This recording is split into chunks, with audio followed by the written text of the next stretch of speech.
بص على الجمال. مساء الخير على كل المتابعين. هنعمل النهاردة أكلة بصارة بسيطة جدا. دي عبارة عن فول مقشر اللي هو بيقولوا عليه فول نسيت فول بصارة. بتبقى الخضرة بتاعته عبارة عن كزبرة وبقدونس وشبت، وبنخرطهم يعني عشوائي كده، وبنغسله كويس جدا. وبعدين بنغلي هنا الفول البصارة، نشيل أي ريم من عليه، وبنحط عليه بصل وتوم ونسيبه يغلي. وبعد كده بنحط عليه الخضرة، نحط عليه الخضرة. وبعد كده التوم بيبقى سليم، والبصل بيتقطع برضو كده جوانح. جينا بنحط الخضرة اهي، وهنسيبها تغلي شوية لحد الفول ما يستوي. وبعد كده هنحط الملح والكمون وكزبرة. هنا بحط الخضرة كلها، بقلبهم، بنزل الخضرة من تحت شوية عشان تدبل وتستوي. انا شايفة ان هي محتاجة شوية مية. هغلي شوية مية في الكتل وازودها عليها عشان هي الفول نفسه بيشرب المية. هنا زودنا المية، وبعد كده هنسيبه يغلي وياخد ويجي مع بعض. نحط بقى كمون وكزبرة وملح، كزبرة والملح طبعا، الملح اكيد حطيناه، وهنسيبه يغلي شوية بس. وهنا هنحط شوية زيت نسيبهم يسخنوا شوية.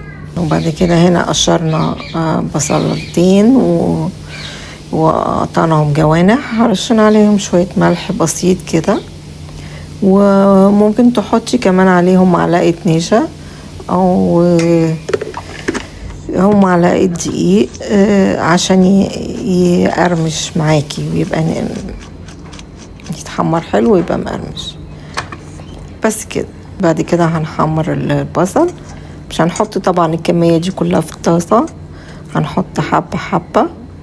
هنا بندعك البصل في بعضه علشان يفك من بعضه، ونحطه في الزيت ياخد تحميرة كده بسيطة.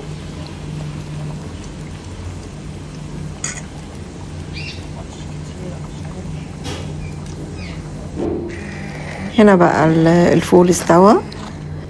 بعد كده هنضربه بالهاند بلندر لما يستوي قوي، وزي ما انتوا شايفين كده. هاند بلندر ده اسهل حاجة اشتغل بيه، حلو في الحاجة وهي لسه على النار، بدل ما تسيبيه يبرد وتضربيه في الخلاط. وهنا زي ما انتوا شايفين البصارة اتهرت خالص. وادي البصل بعد ما اتحمر، شايفين البصارة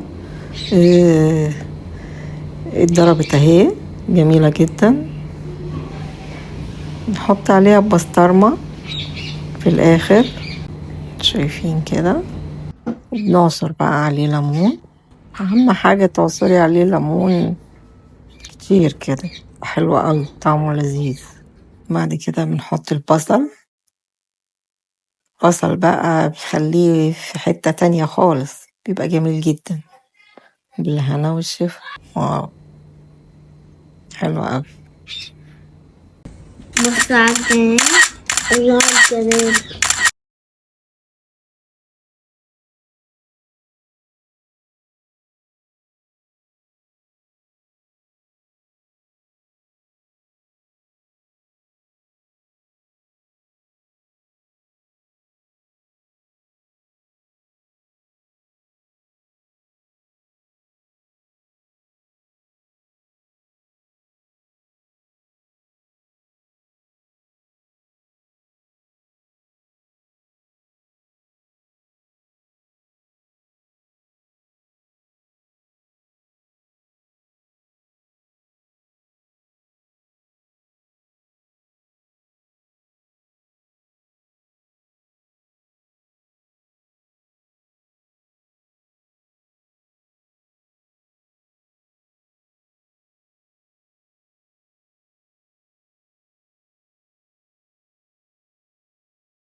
الله على الجمال.